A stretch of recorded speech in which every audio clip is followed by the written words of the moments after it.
कहीं से मुझे कोई नौकरी दे दे और पैसा आ जाए, सारी प्रॉब्लम्स ठीक हो जाए।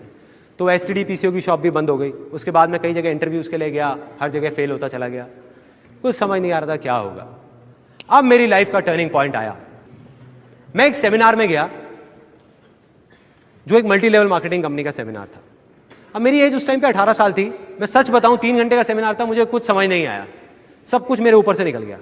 और मुझे एग्जैक्ट याद है आज भी कि मैं कहां बैठा था। आगे से एक ऑडिटोरियम था और मैं यहां से तीसरी सीट पे बैठा हुआ था। मैं देख रहा था और इस जगह पे एक 21 साल का लड़का खड़ा हुआ था। जब तक वो बोलता रहा मेरे दिमाग में कुछ नहीं घुसा, सब ऊपर से निकल गया।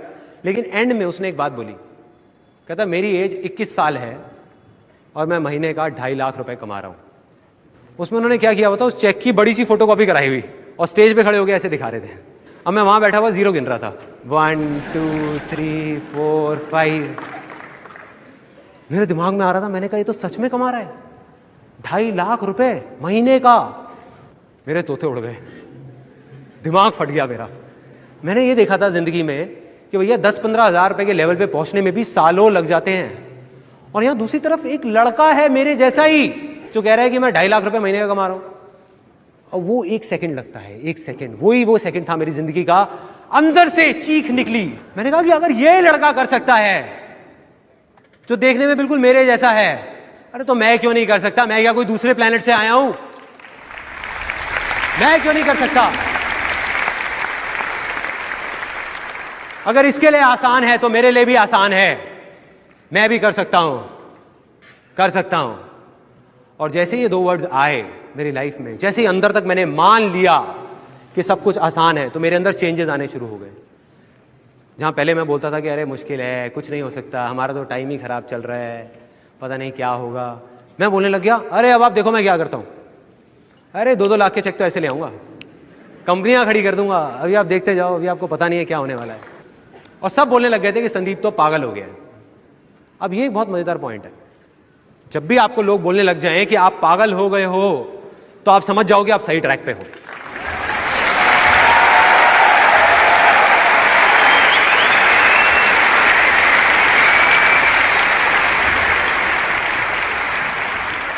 थोड़ा सा तो पागल होना पड़ेगा। वही हुआ, मैं पागल हो गया, अजीब अजीब बातें करने लग गया। मतलब अंदर से मुझे लगने लग गया बहुत आसान है। लैंड फर्टाइल हो गई। एक स्टेप कंप्लीट, दूसरा स्टेप डिस्कवर करना था कि क्या करना है। अब 2 आवाजें थी, बाहर की आवाज, अंदर की आवाज। मैं उस आदमी को जिसको मैंने स्टेज पे देखा था, उसको देख करके मैं सोच रहा था कि मुझे ऐसा बनना है। वो ये कर रहा है तो मैं भी यही करूंगा और मैं 2.5 लाख रुपए कमाऊंगा। मेरा इंटरेस्ट नहीं था, मेरे अंदर की कोई आवाज नहीं थी, सब बाहर की थी। तो मैं वहां 20-25 लोगों को लेकर के गया उस कंपनी में, एक ने भी ज्वाइन नहीं किया। और जिनको लेकर के जाता था वो मेरा और ज्यादा मजाक उड़ाते थे कि भाई कहाँ लेके गया था तू, और कहते थे तेरा 2.5 लाख का चेक आएगा, उसमें थोड़ा हमें भी दे दियो। तो मतलब मैं फेल हो गया बुरे तरीके से। 2 वजह थी उस फेलियर की, एक ये कि वो मेरे अंदर की आवाज नहीं थी, दूसरी ये कि मैं शेयरिंग नहीं समझ पाया था। मैं वहां लोगों को उनके फायदे के लिए नहीं लेके जा रहा था, अपने फायदे के लिए लेके जा रहा था। मन में क्या था, एक 18 साल के लड़के के, मुझे अपनी फैमिली की प्रॉब्लम सॉल्व करनी है। भाड़ में गए ये लोग, तो मैं लोगों को बेवकूफ नहीं बना पाया। तो अब ये जो मैं फेल हुआ, वो मेरी अच्छी किस्मत थी या बुरी किस्मत? बुरी है, अच्छी कैसे हुई? उस टाइम के हिसाब से तो बुरी किस्मत है ना। लेकिन यही बेवकूफी है, क्योंकि बुरा तो कुछ है ही नहीं इस दुनिया में, क्योंकि जो होता है अच्छे के लिए होता है।